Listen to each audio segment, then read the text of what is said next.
Queridas irmãs, queridos irmãos, na graça e no amor de Deus revelados na cruz de Cristo, nos reunimos neste momento.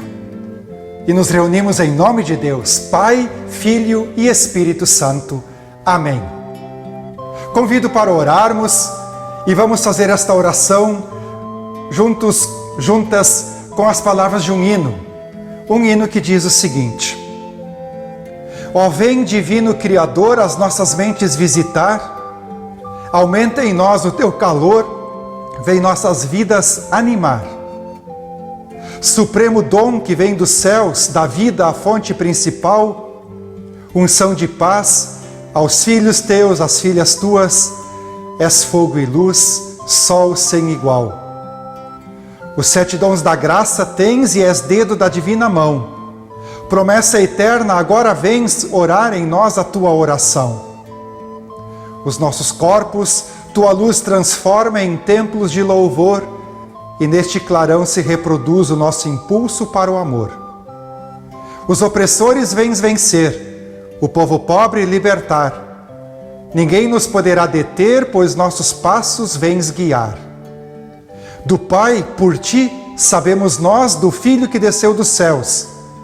Tu deles vens, e a uma voz, louvamos sempre o Trino Deus. Amém.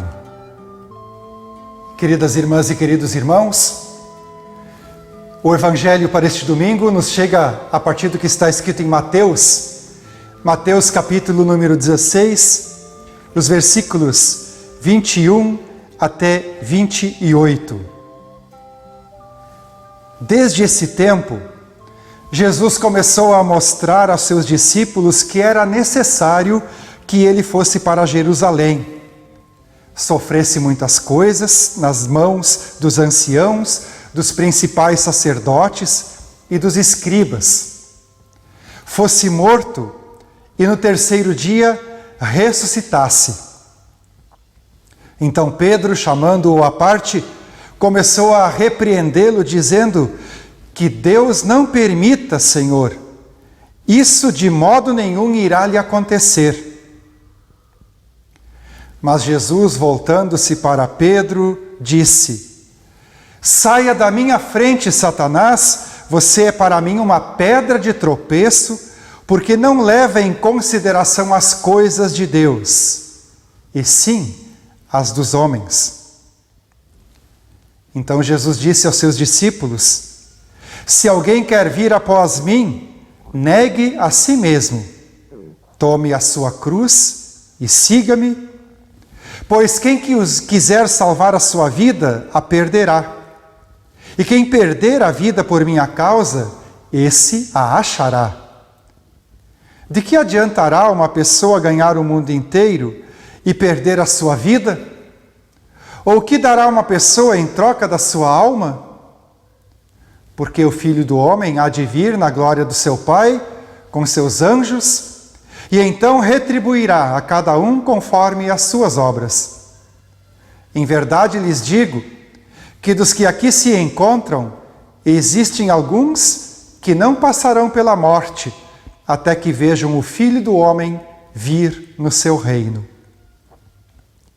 Queridas irmãs, queridos irmãos, que a palavra de nosso Senhor Jesus Cristo seja como lâmpada para nossos pés, seja como luz para o nosso caminho. Vamos juntos cantar Aleluia! Aleluia, aleluia, aleluia, aleluia, aleluia, aleluia, aleluia, aleluia.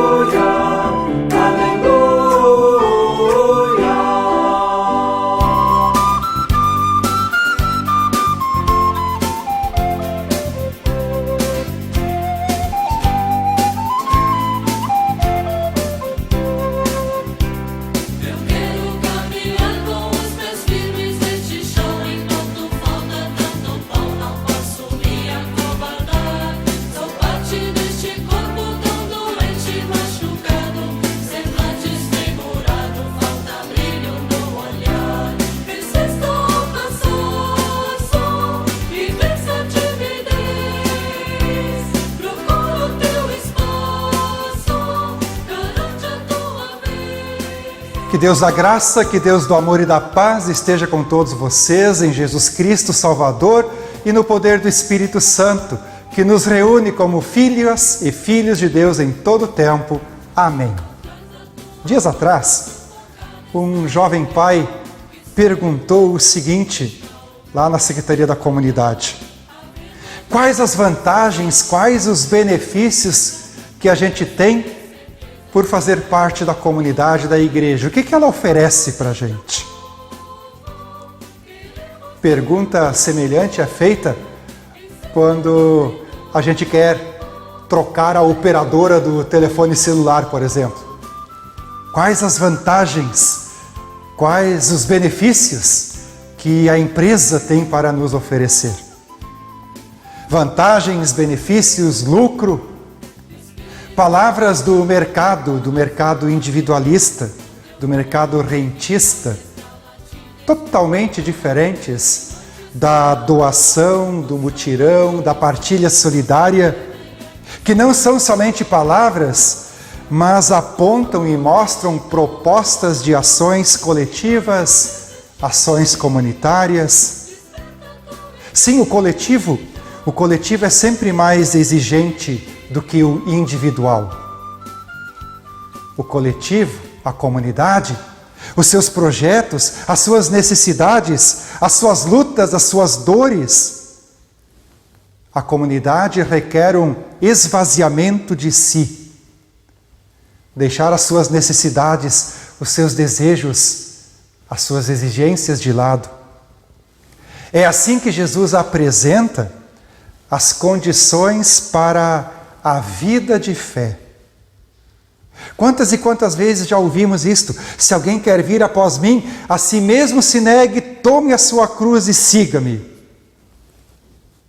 Ouvimos com muita frequência isto. E esse é um ponto central da nossa vida de fé, é um ponto fundamental para a nossa caminhada enquanto povo de Deus, enquanto igreja de Jesus Cristo. É um seguir Jesus pelo caminho da vida com paixão. Essa proposta de Jesus, ela nos lembra que a vida da igreja se dá justamente numa caminhada com os pés firmes neste chão. Ou como diz o hino, resistência. Eu quero caminhar com os pés firmes neste chão, enquanto falta tanto pão, não posso me acovardar. O lance é que a propaganda coloca na gente, de uma forma sutil, de uma forma subliminar, coloca na gente com pequenas doses diárias que o fundamental é a gente poder ter um benefício sempre, é levar vantagem em alguma coisa. Viver bem a vida, a gente diz. Ou fazendo um Photoshop, eliminando o que não parece bem.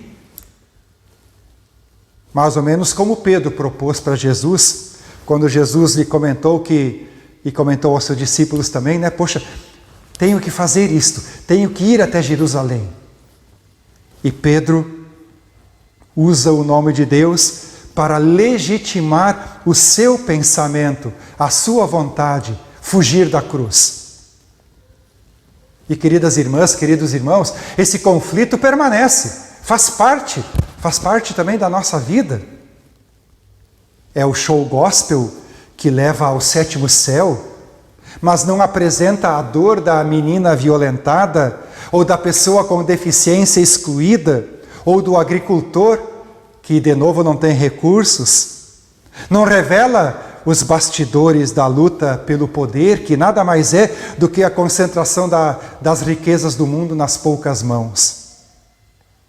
Ao cairmos na tentação de criarmos um Jesus light, um Jesus que foge da cruz, sem grandes exigências, limitando a religião a uma prática individual, de meditação própria, uma prática intimista, o resultado disto não é jamais a transformação da realidade e também não é jamais o compromisso para com as questões sociais, políticas, econômicas, culturais e até religiosas, teológicas, que se apresentam no dia a dia da vida.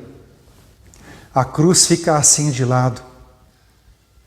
Ainda mais de um lado, a gente ouve tantas mensagens bonitas, com verdadeiras confissões de fé, sim, mas que acabam não se ligando com as dores do mundo, acabam não incluindo as decepções, os sofrimentos, as fragilidades, os problemas existenciais, e com isto tornam-se também pedras de tropeço.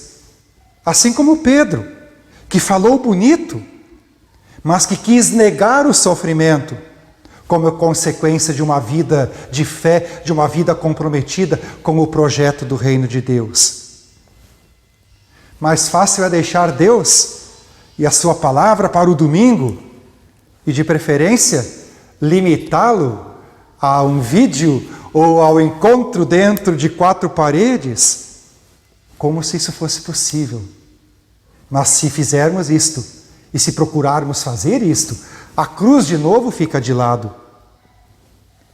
Nesta separação de fé de um lado e vida por outro, é perfeitamente normal a gente talvez encontrar um cristão, uma pessoa cristã corrupta, uma pessoa cristã violenta, estupradora, uma pessoa cristã que separa, que diferencia homens, mulheres, raças, culturas, tradições.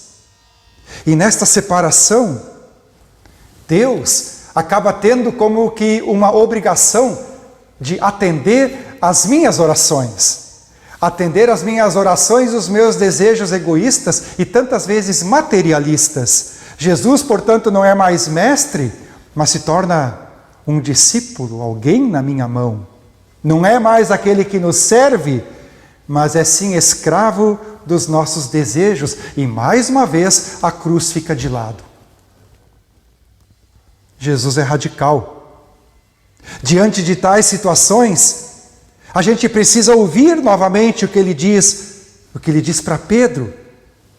Sai daí, vai para trás de mim, Satanás. Tu és um escândalo, porque não pensas as coisas de Deus, mas pensas somente conforme a tua ideia, conforme a tua cabeça. A proposta de Jesus é radical, porque a cruz de Cristo se torna presente.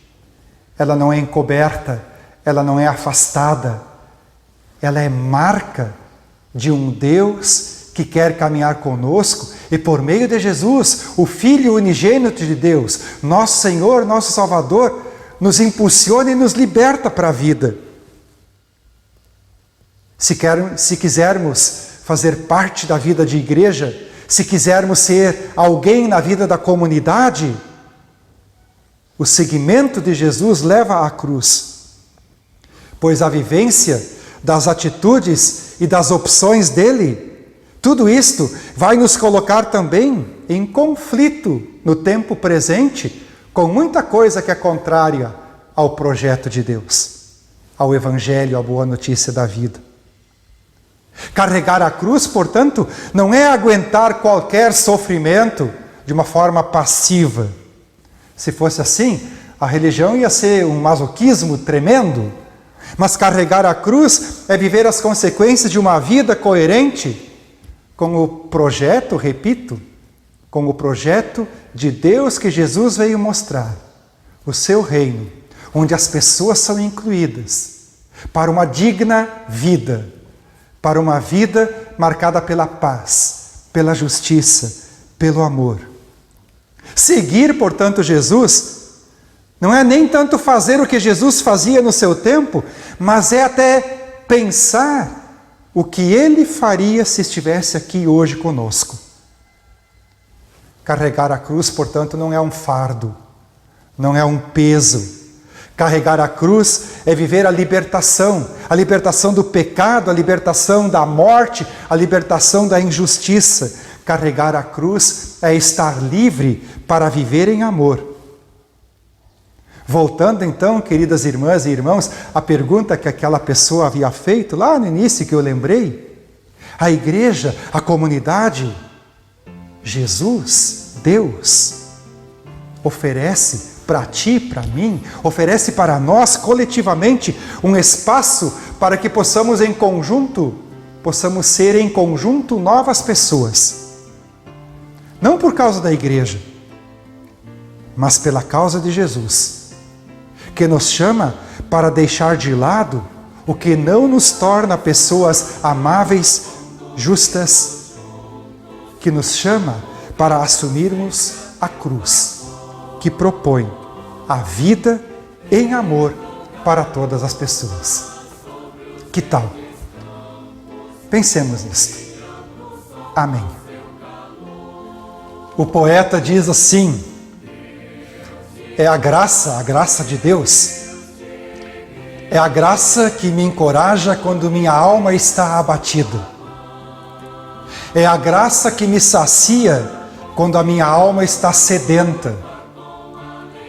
É a graça que me diz quem eu sou de verdade quando gostaria de me autopromover.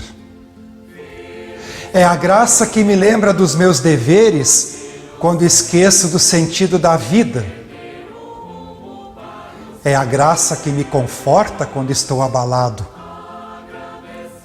É a graça que me ergue do chão quando eu caio. É a graça que garante o meu futuro quando estou pessimista. Na graça e no amor de Deus, revelados em Jesus, Senhor e Salvador, vamos em conjunto orar. E oramos do jeito como Jesus ensinou. Pai nosso que estás nos céus, santificado seja o teu nome. Venha o teu reino. Seja feita a tua vontade, assim na terra como no céu. O pão nosso de cada dia nos dá hoje. E perdoa-nos as nossas dívidas, assim como nós também perdoamos aos nossos devedores. E não nos deixes cair em tentação, mas livra-nos do mal, pois teu é o reino, o poder e a glória para sempre. Amém. Queridas irmãs, queridos irmãos, que Deus Todo-Poderoso, que tem o poder de recriar a vida constantemente, que Deus faça brilhar sobre vocês o seu rosto, e que Deus, olhando para vocês, que Ele abençoe e guarde vocês, agora e sempre. Em nome do Pai, do Filho e do Espírito Santo. Amém. Vamos como Igreja de Jesus Cristo, como povo de Deus, vamos em conjunto assumir a cruz e fazer com que, enquanto caminhamos com os pés firmes neste chão, possamos ir constantemente reaprendendo um novo jeito de ser Igreja de Jesus Cristo, que nos quer fazer simplesmente viver de uma forma digna e justa, em amor, durante todo o tempo. Fiquem na paz de Deus, tenham um abençoado domingo, e deixo para vocês o meu abraço cordial neste tempo todo. E é sempre bom lembrar, saindo à rua, vamos usar as máscaras como sinal de amor, de cuidado, de compromisso para com a vida, uns dos outros, umas das outras. Um bom domingo para vocês todos, para vocês todas. Amém.